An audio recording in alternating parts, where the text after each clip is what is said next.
한 아이가 있었는데 이 아이는요 굉장히 의심이 많은 아이였습니다. 의심이 많은 꼬마 아이가 있었어요. 이 아이가 사람을 잘 믿지 못했습니다. 어느 날 이 꼬마가 약국에를 갔대요. 그래서 약사 아저씨에게 물었습니다. 아저씨는 약사 맞죠? 의심을 하는 거예요. 맞다고, 약사라고. 어떻게 약사지 않냐고. 그러면 아저씨 약사 면허증 가지고 계시죠? 그러더래요. 그래서 당돌하잖아요. 그래도 약사 이렇게 가운 입고 있으면 약사라고 볼 텐데, 그래서 이 녀석아 당연하지. 나는 면허증이 있는 그런 약사란다. 다시 또 묻더래요. 꼬마아이가요. 그러면 손님에게 실수로 약을 달라고 그랬는데 독약을 주신 적은 없죠? 당연하지. 당연히 선생님은 약을 주지. 그렇게 나쁜 거 준 적이 없고 실수한 적이 없어. 그랬대요. 그랬더니 그 아이가 그랬답니다. 이제 좀 안심이 되네. 아저씨 반창고 하나 주세요. 그랬대요.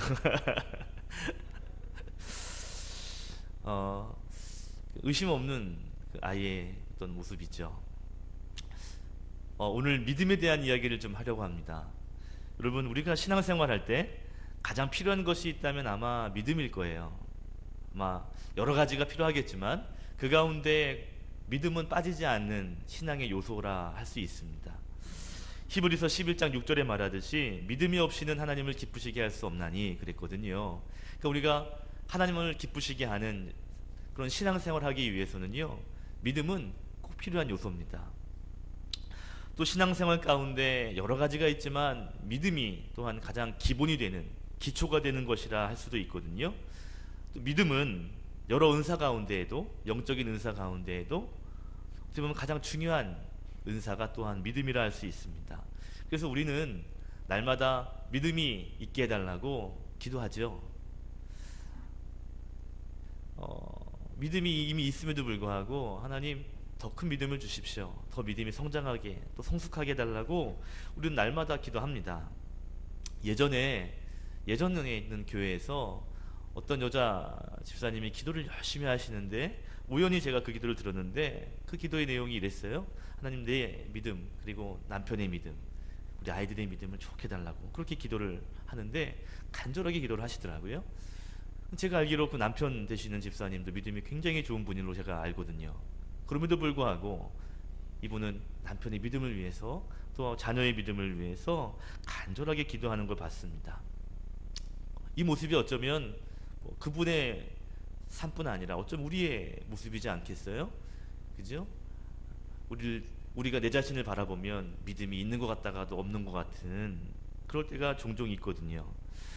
믿음 달라고 기도하는 이러한 모습은 어쩌면 다 우리의 심정이겠다 싶습니다.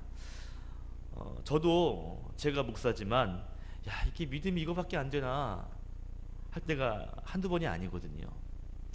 저희 기도 제목 가운데 빠지지 않는 기도 제목 한 가지는 하나님 믿음을 좀 더 주십시오.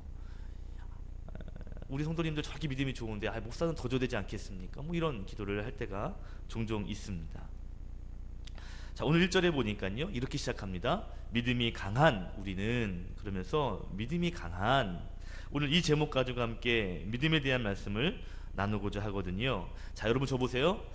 믿음 굉장히 중요한 거예요. 그리고 가장 기초가 되는 것입니다.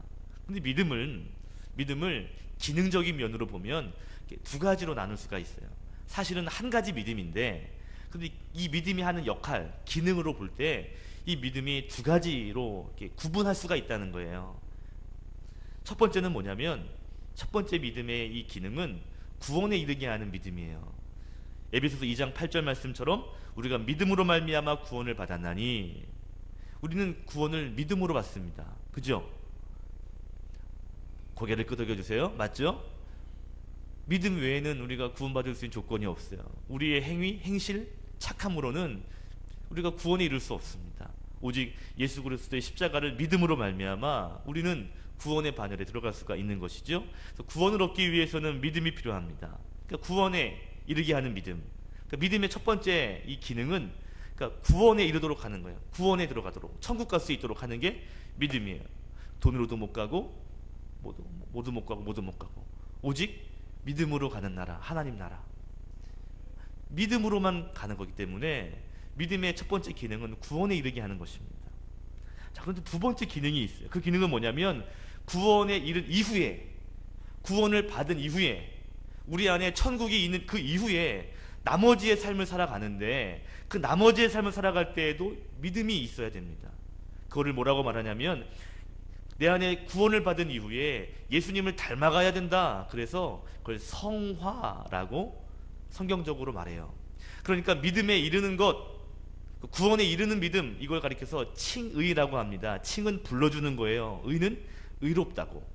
그러니까 우리가 구원에 이르렀을 때 그 믿음을 보시고 죄인이었지만 그래 너는 의인이다, 너는 천국 들어올 수 있어, 이걸 칭의, 구원에 이르는 믿음이라고 한다면, 또 한 가지 믿음의 기능은요, 구원받은 이후에 예수님을 닮아가는 삶, 세상을 이기는 삶으로 살아가는 믿음이 또한 필요한 것이죠. 그런데 이 첫 번째 칭의를 위한 믿음이나 성화를 위한 믿음이나 이 믿음은 사실 한 믿음이에요. 그러나 이 믿음이 이렇게 흘러가는 것이죠. 하나의 믿음이 이렇게 흘러간다. 그래서 어떤 목회자는 칭의에서 성화로의 믿음이라고 말했습니다. 하나의 믿음인데 기능으로 보면 그런 믿음이라는 거예요. 자, 이해는 되시죠? 예, 한 가지의 믿음이지만 시간적으로 나뉘어 볼 때, 그러니까 구원이라고 하는 것을 기준으로 볼 때 그 전에는 구원에 가는 믿음이고, 그 믿음이 점점 성장하면서 이제 예수님을 닮아가는 믿음으로 더 견고해지는 거기 때문에 하나의 믿음이지만 더 성숙해져가는 믿음으로 나가게 되는 것입니다. 자, 다시 한번 믿음을 정리하면, 믿음이라고 하는 건, 믿음은 구원을 받기도 하지만 또 믿음은 구원받은 이후에도 우리는 믿음으로 살아가게 됩니다. 그래서 이 믿음은 하나의 같은 믿음이지만 구원에서 성화로 이끌어가는 믿음이라 이렇게 말할 수가 있겠죠. 자, 그런데 오늘 로마서의 바울은 지금 로마에 있는 교회, 로마 교회 성도들에게 편지를 한 거거든요. 그러니까 전혀 믿지 않는 자들이 아니라 지금 예수를 믿고 교회의 구성원이 되어 있는 그 성도들을 향하여서 오늘 믿음이 강한 이라면서 말씀을 하고 있단 말이에요. 자, 그렇다면 이 믿음은 칭의를 위한 믿음이 아니라 지금은 성화로서의 믿음을 말하고 있는 것이죠. 다시 말하면 성숙으로 삶에서 필요한 믿음에 대한 이야기를 지금 하고 있다라는 것이죠. 자, 오늘 이 로마 교회의 배경을 좀 우리가 좀 알아야 되는데, 여러분, 왜 지금 바울이 믿음에 대한 이야기를 하고 있는가? 이미 그들은 구원받은 사람들인데 그들에게 왜 또 믿음에 대한 이야기를 하는가 하는 것을 좀 이해하려면, 당시에 이 로마 교회 안에 담겨있는 그 구성에 대한 이야기를 좀 안 할 수가 없습니다. 자, 당시에 로마에 교회가 세워져요. 그죠? 로마 교회거든요. 근데 그 로마 교회 안에 구성원이 크게 두 부류로 나뉩니다. 하나는 이스라엘, 그러니까 유대의 문화를 가지고 이제 로마에 와서 교회에 들어온, 그러니까 유대 전통을 가지고 있는 기독교인이 한 부류고요. 한 부류는 로마에 살다가 예수님 믿으면 구원받는다고 하니까 구원받은 거예요. 그러니까 이 사람은 유대 민족이 아닌 이방인 민족이었는데 복음을 듣고 교회에 들어온 구성원입니다. 그러니까 유대를 배경으로 하는 기독교인, 그리고 이방 또는 어떻게 보면 다른 유대인이 아닌 전통을 가지고 있는 기독교인, 이렇게 두 부류가 있죠. 그러니까 유대인 전통이냐 이방인 전통이냐, 이렇게 두 부류가 지금 한 교회를 섬기고 있는 거예요. 자, 여러분 생각해 보세요. 유대인 성도, 전통이 유대인 전통을 가지고 있는 성도들에게 있어서 교회에 있을 때, 그때 이들에게 율법이 중요할까요, 안 중요할까요? 그들은 중요해요. 왜냐하면 어렸을 때부터 율법을 배워왔거든요. 그래서 교인이, 내가 예수 믿는 사람이라면 당연히 믿음이 있지만 또한 율법도 지켜야 된다라는 걸 강조하는 사람들이 있었어요. 할례 중요할까요, 안 중요할까요? 이들에게는 할례도 굉장히 중요하죠. 자, 그렇다면 반대로 이쪽 편에 있는 이방인 신도들, 그러니까 로마에 있다가 복음을 듣고 이제 교회로 들어온 사람들, 이러한 사람들이 볼 때 율법 중요할까요, 안 중요할까요? 지금 자기가 예수 믿음으로 말미암아 구원 얻었는데 자꾸 옛날에 율법 이야기를 하거든요. 그게 중요해요, 안 중요해요? 그들에게는 그렇게 중요하지 않게 여겨지는 거죠. 할례, 내가 예수 믿으면 되는데 왜 할례를 왜 하냐?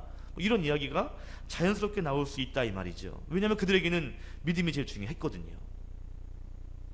그런데 중요한 건 뭐냐면, 문제는 유대의 전통을 가지고 있는 성도나 이방의 전통 가지고 있는 성도나 서로 볼 때 뭔가 안 맞는 거예요. 그러니까 뭔가 다른 거예요. 강조점이 다른 거예요. 그러다 보니까 서로를 비판하게 됐습니다. 야, 너희는 자꾸 왜 율법을 얘기하냐? 우리가 지금 믿음으로 하나가 됐으면 됐지. 또 이쪽 편에서는 아니다. 그것도 중요하지만 전통을 중요할 수는 없다. 무시할 수는 없는 거다. 이것도 해야 되는 거다. 서로 이제 비판하다 보니까 감정이 격해지는 거예요. 그러면서 저런 행동은 믿음이 없는 거야. 이런 말까지도 오고 가게 되었다라는 것입니다. 그래서 우리가 15장을 읽었는데요. 14장을 한번 처음부터 좀 읽어보시면 비판하지 마라, 비판하지 마라, 비판하지 마라 라는 얘기가 계속 바울이 하고 있습니다. 왜요? 서로 비판하고 있거든요. 특별히 14장에서는 율법과 할례 문제뿐만 아니라 14장에 보면 음식에 대한 문제까지도 서로 비판합니다. 여러분, 유대의 전통을 가지고 있는 유대 성도들, 그 사람들은 옛날부터 먹지 말아야 할 음식이 있거든요. 특정한 음식은 먹으면 안 돼요. 그건 부정한 거예요. 죄를 짓는 거예요. 그래서 먹으면 안 되는 거예요. 특별히 당시에 시장에서 유통이 되고 있는 고기들, 그 고기들은 상당 부분의 고기들이 다 이방의 신에게 제물을 드린 고기가 이제 다시 시장으로 유통되었거든요. 그러다 보니까 어떻게 이방 신에게 드린 그 제사 음식을 먹을 수 있냐? 이게 제사 드린 음식인지 아닌지 어떻게 분별할 수 있냐? 그러면서 아예 그것을 먹질 않았어요.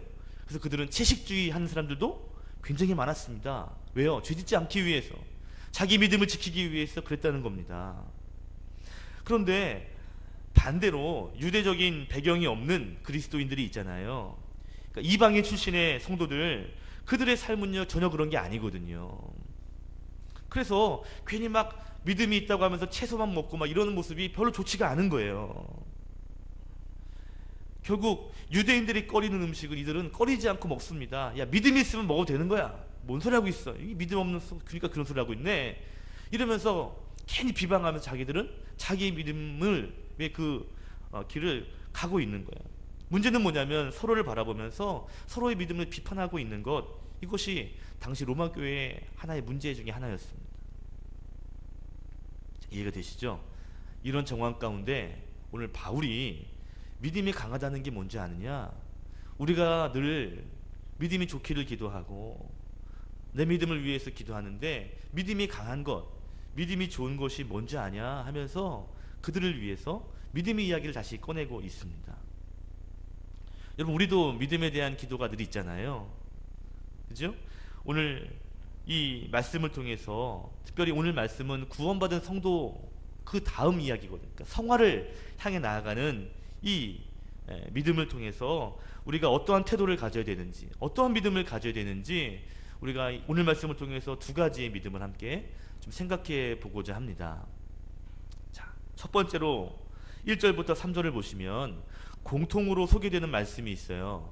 그 말씀이 뭐냐면, 자기를 기쁘게 하지 않는다. 믿음은 자기를 기쁘게 하는 게 아니다 라는 이야기를 1절에 합니다. 2절에도 보시면 이웃을 기쁘게 하는 거다. 그러면서 3절에는 예수님도 그렇게 하셨다는 거예요. 자기를 기쁘게 하기 위한 믿음의 삶을 산 것이 아니라 자기를 비방하던 그들을 비방거리가 되는, 한마디로 말하면 십자가를 지는, 그러니까 자기를 위한 십자가가 아니라 철저하게 남을 위한 십자가를 위한, 예수님도 그러한 삶을 사셨다라는 거죠. 그러면서 사도 바울이 말하는 믿음이 있는데, 그게 뭐냐면, 그것은 따라합시다. 공동체의 유익을 위하는 믿음. 어떤 믿음이요? 공동체의 유익을 위하는 이 믿음. 이 믿음이 성화에 꼭 필요한 믿음이다라고 말하고 있는 거예요. 여러분, 구원을 이미 얻은 우리가 어떠한 믿음의 자세를 취해야 되는가 하면, 이제는 나를 위한 믿음의 태도가 아니라 이제는 너를 위하고, 이제는 이웃을 위하고, 그리고 결국에는 공동체를 위하는 믿음의 자세로 점점 성숙해 나아가야 되는 것, 이게 믿음의 또 하나의 태도라고 말하고 있는 거예요. 1절에 보니까 이렇게 말합니다. 믿음이 강한 우리는 마땅히 믿음이 약한 자의 약점을 담당한다라고 말하고 있어요.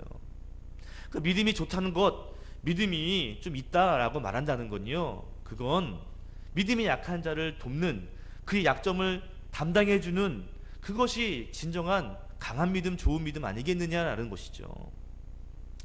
여러분, 약한 자를, 특별히 그 약점을 담당한다는 것, 이건 굉장히 불편한 일입니다. 남이 못하는 것, 남이 잘 할 수 없는 일을 내가 그것을 대신한다? 이건 쉽지도 않을 뿐더러 또한 나에게 있어서 여러 가지 손해가 될 수 있거든요. 나만 잘하면 되지, 널 왜 신경 써? 할 수 있는데 진정한 믿음은 그게 아니다 이 말이죠. 이미 우리는, 나를 위한 믿음은 이미 끝난 거예요. 구원을 통해서 끝난 거죠. 이미 우리는 놀라운 선물을 받았습니다. 이제 그 다음 이후의 믿음이 중요한데, 그 이후의 믿음은 뭐냐면, 그것은 너를 위한 믿음, 공동체를 위한, 우리를 위한 믿음의 자세로 나아가야 된다는 거예요.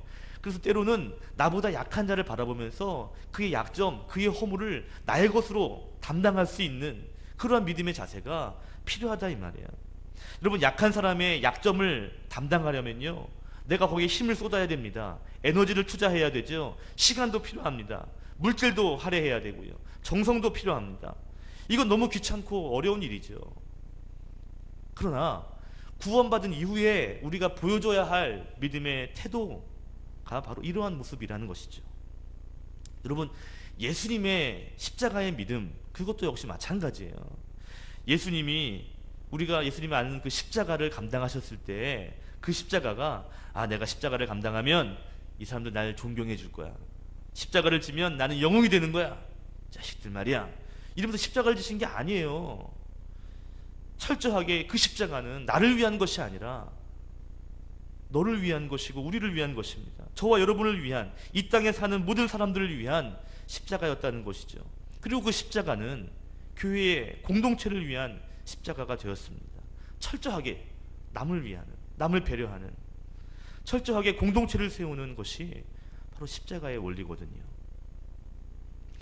1절에 보시면 예수님께서도 우리의 약점, 가장 약점이 뭐였어요? 죄의 약점 아닌가요? 죄 때문에 지옥 갈 수밖에 없는 그 약점을 담당하시기 위한 십자가를 지신 거죠. 2절에 보면 이웃을 기쁘시게 하기 위한, 그래서 선을 이루기 위한 덕을 세운 것이 십자가의 믿음 아닌가요? 여러분, 그렇다면 우리가 앞으로 취해야 할 믿음의 자세가 있다면 그건 나를 위한 것이 아니라 공동체를 위한, 너를 위한 믿음의 모습으로 나아가야 한다라는 것입니다. 여러분, 어떤 믿음이 좋은 믿음입니까? 어떤 믿음이 강한 믿음입니까? 우리는 보통 믿음을 생각할 때 마치 나와 하나님의 관계가 좋은 걸 믿음이 좋다고만 생각해요. 물론 그것도 좋은 믿음이 맞습니다. 하나님과의 관계가 좋은 게 믿음이 맞아요. 그러나 더 중요한 것도 한 가지는 뭐냐면, 그 믿음이 나와 하나님과의 관계로만 끝나는 것이 아니라 그것이 이 주변에 있는 사람들에게 유익이 될 수 있어야 되는 것, 이것이 또한 필요하다는 것이죠. 하나님과의 관계는 좋은데 주변 사람들이 힘들어한다, 주변 사람들에게 불편함이 된다는 건, 그건 한번 고려해야 할 믿음입니다. 우리 교회는 그런 분이 없지만 하나님과의 관계는 중요하게 여기면서 남에게는 이기적인 행동을 취한다면 그분은 환영받지 못할 거예요. 성화의 믿음이 뭐냐, 예수 그리스도를 닮아가는 믿음이 뭐냐라고 할 때, 믿음은 이미 주신 구원, 이미 받은 구원에 감사하고 감격하면서 남을 위하여, 공동체를 위하여 도움을 주고 유익을 주는 그러한 믿음의 자세로 나아가는 것, 이게 강한 믿음이요, 좋은 믿음이라 말할 수 있다라는 것입니다. 여러분, 자기만을 위한 믿음의 자세를 취하고서는요, 절대로 성화의 자세로 나아갈 수 없습니다. 성화의 자리로 나아갈 수가 없습니다. 나를 위하는 이기적인 믿음으로만 산다는 건요, 결코 성화의 자리로 나아갈 수 없어요. 왜요? 예수님을 닮아가는 모습이 성화인데 예수님이 그렇게 안 왔거든요. 그러면서 어떻게 예수님을 닮아가지 않는데 어떻게 성화가 될 수 있겠어요? 남을 위한 믿음의 태도가 없는데 어떻게 성화의 자리로 우리가 성장할 수 있겠습니까? 그럴 수 없다는 것입니다. 바울은 오늘 로마 교회 성도들에게 말합니다. 서로가 유익이 되어야 된다는 거죠. 하나님과 이미 관계는 됐는데 왜 서로 비판하고 왜 유익을 주지 못하는가? 진짜 좋은 믿음, 진짜 강한 믿음, 그 믿음은 서로의 약점을 담당해 주는, 그리고 5절에 보니까 서로 뜻이 하나가 되고 한 마음이 되고 한 입이 되는 거예요. 여러분, 나의 유익보다 이제는 남의 유익을 생각할 수 있는 성숙의 믿음으로 저와 여러분이 나아갈 수 있기를 주의 이름으로 축복합니다. 두 번째로 바울이 말하는 믿음의 태도가 있습니다. 그 믿음의 태도는 한번 따라합시다. 하나님의 영광을 위하는 믿음. 영광을 위하는 믿음. 6절 같이 읽어볼게요. 6절 말씀 시작. 한 마음과 한 입으로 하나님 곧 우리 주 예수 그리스도의 아버지께 영광을 돌리게 하려 하노라. 아멘. 7절에도 보시면 예수님도 아버지께 영광을 돌리신 것처럼 그랬어요. 너희도 예수님처럼 그렇게 영광을 돌리는 믿음으로 살아야 된다라고 바울은 말하고 있습니다. 사실 하나님의 영광이라는 이것은 우리의 삶의 궁극적인 목적이거든요. 최종 목적이거든요. 내 유익, 내 영광이 아닌 하나님의 영광, 이것이 어쩌면 믿음의 사람에게 있어서 최종 목적일 텐데 그것이 믿음 안에 들어가야 된다는 거예요. 여러분, 십자가의 믿음, 예수님의 십자가를 보면 그것이 예수님의 영광을 위한 것이 아니었습니다. 그것이 엄청난 고통의 틀이었잖아요. 그럼에도 불구하고 그 틀을 감당하겠다고 했던 그 예수님의 마음, 그 기도를 보시면 아버지의 뜻이 이루어지기를 원합니다. 아버지의 마음, 아버지의 계획, 나를 희생해서 아버지의 영광이 나타날 수 있다면 아버지 제가 그거 감당하겠습니다. 이게 십자가 안에 담겨져 있는 예수님의 마음이고 믿음이죠. 십자가가 고난임을 알면서도 그것이 아버지 뜻이기 때문에 그 뜻을 이루고자 골고다 언덕을 걸어가셨던 이것이 바로 예수님의 믿음이었던 것입니다. 하나님의 영광을 위하여 이 땅을 살아내는 것이죠. 저와 여러분이 결국에는 하나님의 영광을 위한 그러한 믿음의 삶 살 수 있기를 소망합니다. 아멘. 바울이 고린도 교회에다가도 편지를 하면서 오늘의 이야기를 고스란히 담았습니다. 그게 바로 고린도전서 10장이에요. 자, 10장 한번 펴보시겠어요? 고린도전서 10장 23절부터 33절인데요. 조금만 뒤로 가셔서 275면 고린도전서 10장 23절로부터 33절인데 먼저 22절, 23절 같이 읽겠습니다. 22절, 23절, 24절 시작. 모든 것이 가하나 모든 것이 유익한 것은 아니요 모든 것이 가하나 모든 것이 덕을 세우는 것은 아니니 누구든지 자기의 유익을 구하지 말고 남의 유익을 구하라. 아멘. 32절 33절도 읽겠습니다. 시작. 유대인에게나 헬라인에게나 하나님의 교회나 거치는 자가 되지 말고 나와 같이 모든 일에 모든 사람을 기쁘게 하여 자기의 신의 유익을 구하지 아니하고 많은 사람의 유익을 구하여 그들로 구원을 받게 하라. 아멘. 고린도 교회에도 먹는 문제, 이 문제로 갈등이 있었습니다. 이 음식을 먹어야 되냐 말아야 되냐. 역시 로마에 있는 교회나 고린도에 있는 교회나 이방에 세워진 교회이기 때문에 이방인들이 많거든요. 또 유대인들도 있거든요. 그러니까 갈등이 없을 수가 없어요. 그때 바울이 또 한 번 얘기합니다. 믿음의 자세가 뭐냐면 나를 위한 믿음이 아니라 이제는 남을 위한 믿음의 자세로 나아가야 된다. 믿음은 그런 것이다 라고 말하고 있습니다. 그러면서 31절에도 말합니다. 31절 같이 읽을까요? 시작. 그런즉 너희가 먹든지 마시든지 무엇을 하든지 다 하나님의 영광을 위하여 하라. 최종 목적이 뭐냐면 하나님의 영광을 위해서라는 거예요. 여러분, 이 고린도전서 10장의 23절부터 33절의 말씀을 보시면요, 사도 바울은 세 가지의 기준을 말해줘요. 음식을 먹느냐 마느냐에 대한 것들은 갈등하고 있을 때 굉장히 갈등했거든요. 그러니까 전통이 없는 이방인들은요, 믿음으로 구원을 받았는데 왔더니 먼저 믿은 사람들이 이거 해야 된다고 그러고 이것도 해야 된다고 그러니까 막 헷갈리는 거예요. 그런데 자기는 잘 모르고 믿음으로 구원 받았는데 이방인들은요, 근데 자꾸 먼저 된 교회 사람들이 이것도 해야 된다, 저것도 해야 된다, 이거 해야 된다고 막 그러니까 이게 헷갈리는 거예요. 그래가지고 막 힘들어하는 거예요. 그때 바울이 말하기를 세 가지 기준을 줍니다. 첫 번째는 뭐냐면 믿음의 양심 따로 해라. 네가 먹었는데 가책이 없거나 그러면 그럴 수 있다. 모든 것이 가하다는 거야. 괜찮다는 거야. 너의 양심에 꺼리지 않는다면, 너의 믿음에 괜찮다면 괜찮다는 거야. 그런데 그거보다 더 높은 기준이 있는데 그게 뭐냐면 남을 위해 된다는 거예요. 나는 괜찮은데 내 모습 때문에 저 사람이 시험에 든다면 그건 안 된다는 거야. 나는 할 수 있지만 나는 괜찮은데 저 사람이, 믿음이 없는 사람이 나를 보고 실족한다면 그건 아니라는 거죠. 그러면서 내 양심보다 더 높은 기준이 있는데 남이 실족하지 않도록 하는 것이 또한 믿음이라는. 근데 그것보다 더 높은 수준의 마지막 단계의 기준을 정해줘요. 그게 뭐냐면 모든 것이 가하지만 먹든지 마시든지 무엇을 하든지 다 하나님의 영광을 위해 살아가는 거예요. 그것이 저 사람에게 있어서도 문제가 될 수 없겠지만 하나님이 보실 때 아니라면 하지 말라는 것입니다. 가장 최종의 기준은요, 하나님의 영광이에요. 나는 괜찮은데, 남들 뭐라고 하지 않는데 하나님이 뭐라고 하신다면 그 길은 가지 않는 것이죠. 이게 믿음의 태도. 성화는 결국 하나님의 영광을 위하여 예수님을 닮아가는 믿음으로 사는 것, 이것이라 할 수 있습니다.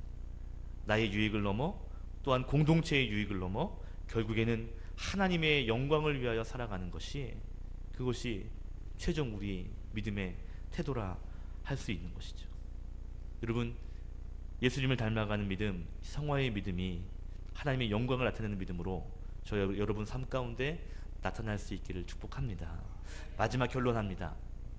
여러분, 세상의 종교는요, 보시면 구원에 이르기 위하여 신앙생활을 해요.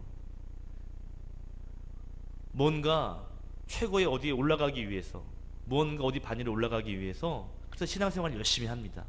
그런데 기독교는 달라요. 기독교는 이미 그 자리를 얻었기 때문에, 그 천국을 얻었기 때문에 그 다음에 이렇게 살아가는 것입니다.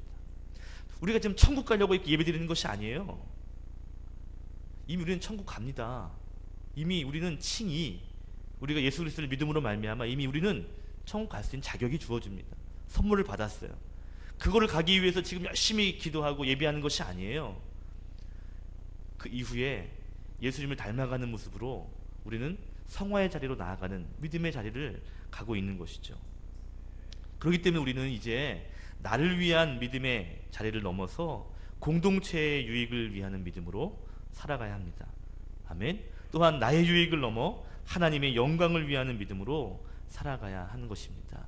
그것이 예수님이 보여주신 십자가의 믿음이시고, 결국 그 십자가의 믿음이 결국 나를 위한 믿음은 아니었지만 결국 세상을 이기게 하시고 죽음을, 사망의 권세를 누르게 하시는 놀라운 능력이 된 것처럼, 우리가 나를 위한 믿음은 아니었지만 공동체를 위하고 하나님의 영광을 위하여 그러한 성화의 믿음으로 나아가다 보면 결국 십자가의 승리, 그 부활의 능력이 우리 가운데 고스란히 나타나게 되는 줄로 믿습니다.